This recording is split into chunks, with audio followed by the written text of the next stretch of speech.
बिस्मिल्लाहिर्रहमानिर्रहीम। मैं हूं कदीर अहमद राना और आज हम डिस्कस करेंगे किस तरह इंटरनेशनल मार्केट में गोल्ड प्राइसेस ट्रेंड करती हैं और किस तरह हमारी लोकल मार्केट में प्राइसेस ट्रेंड करती हैं और 2023 में गोल्ड हमें लेना चाहिए या नहीं लेना चाहिए, गोल्ड शादियों में हमें इस्तेमाल करना है या नहीं करना, क्या हमारी कुव्वत ख़रीद भी है।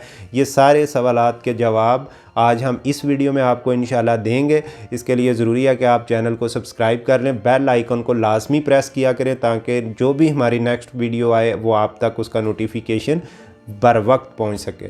तो जनाब, सबसे पहले ये हम नोट कर लेते हैं कि जो गोल्ड की प्राइसेस है ये कैसे ट्रेंड करती हैं या ये सस्ता कैसे होता है और महंगा कैसे होता है। तो सस्ता और महंगा होने के इसके कुछ फैक्टर्स हैं।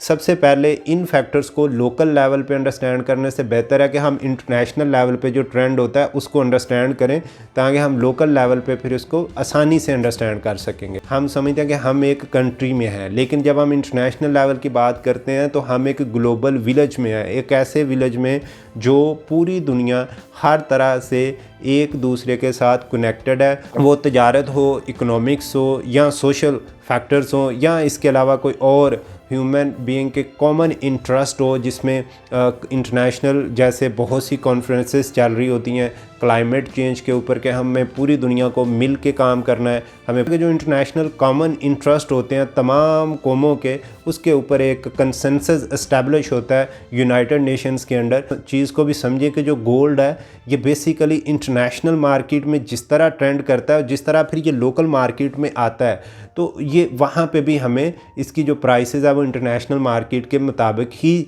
जो है वो चलती है। अब इंटरनेशनल लेवल पे किस तरह प्राइस चल रही होती है? इंटरनेशनल लेवल पे जो 3 मेजर मार्केट्स हैं जो डोमिनेट कर रही होती हैं गोल्ड प्राइसेस को, जिसमें लंदन OTC मार्केट है, फिर USA फ्यूचर्स मार्केट है, फिर इसके अलावा शंघाई गोल्ड एक्सचेंज मार्केट है। ये 3 मेजर मार्केट्स हैं जो इंटरनेशनल लेवल पे गोल्ड की ट्रेडिंग को मेजर लेवल पे कंट्रोल। लेवल पे जो गोल्ड है वो औंस में ट्रेड कर रहा होता है, डॉलर में ट्रेड कर रहा होता है। औंस जो है ये बेसिकली 2.43 तोला के बराबर होता है, यानी आप 2.43 तोले हों तो फिर 1 औंस जो है वो बनता है, जिसमें ये इंटरनेशनल लेवल पे गोल्ड ट्रेड हो रहा होता है। और औंस के अलावा इसमें ट्राई औंस का भी एक जो मेजरिंग यूनिट है वो भी यूज़ होता है इंटरनेशनल लेवल। ट्राई औंस जो है ये 10% ज़्यादा होता है जो सिंपल औंस है उससे। इस वक्त इंटरनेशनल लेवल पे गोल्ड की प्राइस देखते हैं तो इस वक्त जो इंटरनेशनल लेवल पे गोल्ड प्राइस है वो तकरीबन 1920 $US जो है हर ट्राई औंस ट्रेड हो रही है।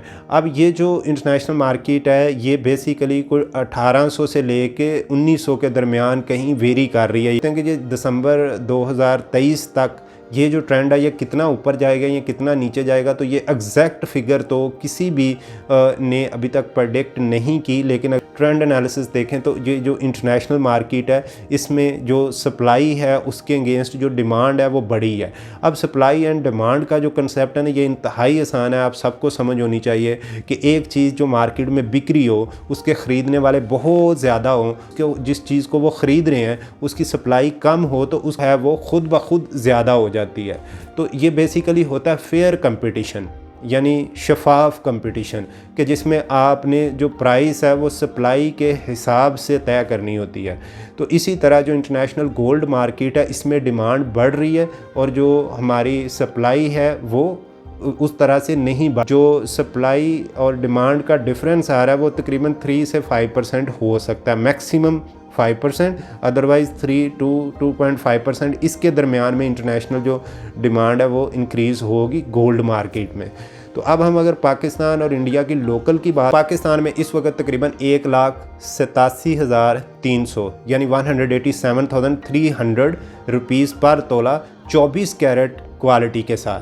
अब ये जो कैरेट्स हैं ना ये आपके लिए समझना बहुत ज़रूरी है। जब भी आप गोल्ड लेने मार्केट में जाएं तो अपने सुनार से ये लाजमी पूछें कि वो आपको कौन से कैरेट की क्वालिटी का गोल्ड दे रहा है। कैरेट बेसिकली गोल्ड की क्वालिटी को रिप्रेजेंट करता है, शो करता है। जो 24 कैरेट होता है ये सबसे अच्छी क्वालिटी। कैरेट्स जैसे जैसे कम होंगे क्वालिटी कम होगी, जैसे 24 कैरेट की तरफ आएगा कैरेट तो क्वालिटी बढ़ती जाएगी ग्रेजुअली। तो इसी तरह अब हम अगर इंडियन टेरिटरी की बात करें तो इंडियन टेरिटरी में इस वक्त जो प्राइस ट्रेड कर रही है वो तकरीबन 65,525 रुपये इंडियन रुपीज़ की बात है, तो ये उसमें ट्रेंड कर रहे हैं। तो ये अब आज की जो अगर हम देखते हैं कि दिसंबर तक या जो हमारे आगे वेडिंग सीजन्स आ रहे हैं, तो उसमें ये प्राइसेस किस तरह बिहेव करेंगे, होगा या सस्ता होगा, तो उसके कुछ फैक्टर्स हैं। अब मैं फैक्टर्स आपको जब बताऊंगा तो फिर इंशाल्लाह आप खुद ही फैसला कर लेंगे कि आपका गोल्ड किस वक्त महंगा होता है, किस वक्त सस्ता होता है। सबसे पहले इस वक्त अगर मैं पाकिस्तान टेरिटरी की बात करूं तो पाकिस्तान में गोल्ड की इंपोर्ट करना काफ़ी डिफ़िकल्ट है। जो गोल्ड रिलेटेड रेगुलेशंस हैं ये काफ़ी डिफ़िकल्ट हैं। तो आपकी जो इंपोर्ट है वो नहीं हो रही, लेकिन आपकी डिमांड बढ़ रही है, आपकी सप्लाई कम हो रही है, तो इसका मतलब है आपकी लोकल मार्केट की प्राइस ज़्यादा होगी।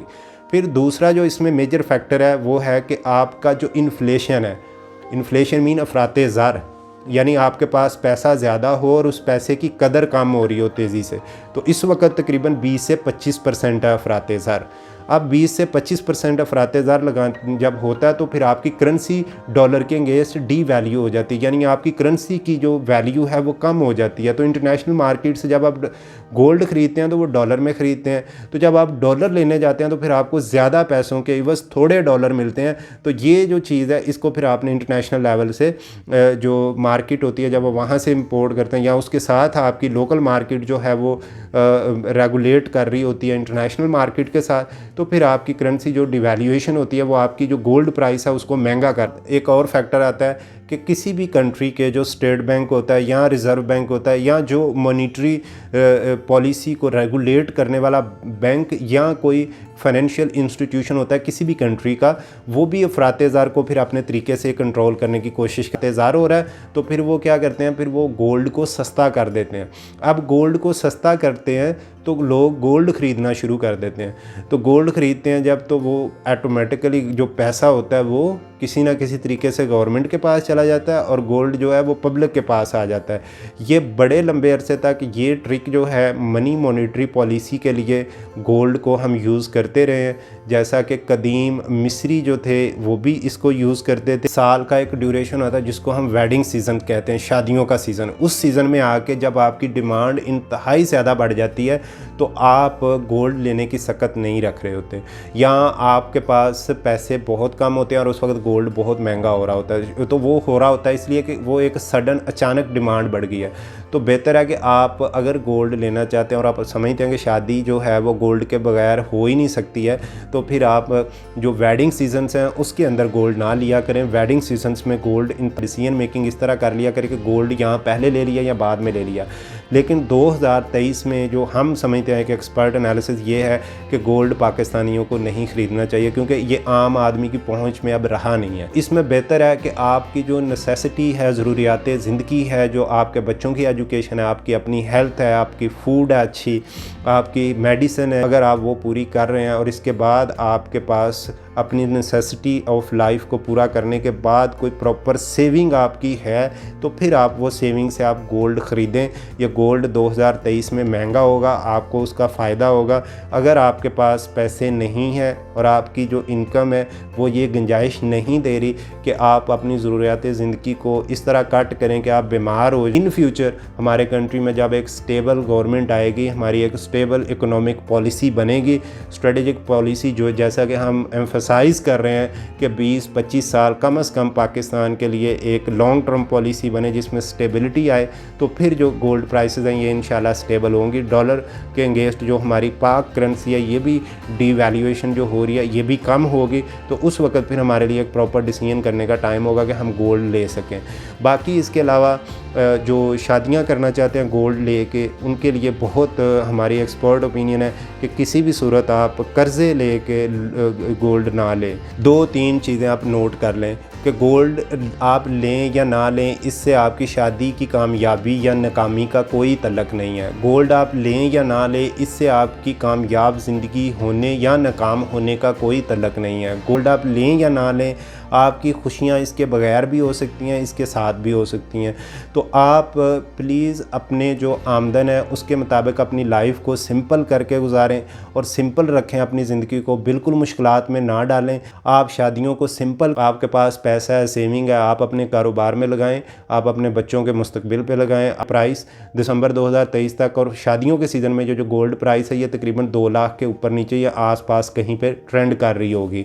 तो अगर हम इंडिया की बात करें तो इंडिया में वेडिंग सीज़न में स्पेसिफिकली और दिसंबर 2023 तक ये प्राइस जो है वो तकरीबन 75 से 80 के दरमियान कहीं पे ट्रेंड कर रही होगी, इससे ऊपर इंशाल्लाह नहीं जाएगी। ये आज की वीडियो थी, इसके ऊपर अब आपके पास प्रॉपर डिसीजन मेकिंग का टाइम है। इससे आगे हम पूरा प्रॉपर एक सीरीज़ डिस्कस कर रहे हैं और गोल्ड प्राइस के ऊपर जो है वो हम आगे इन फ्यूचर भी आपको एक पूरा ट्रेंड एनालिसिस देते रहेंगे।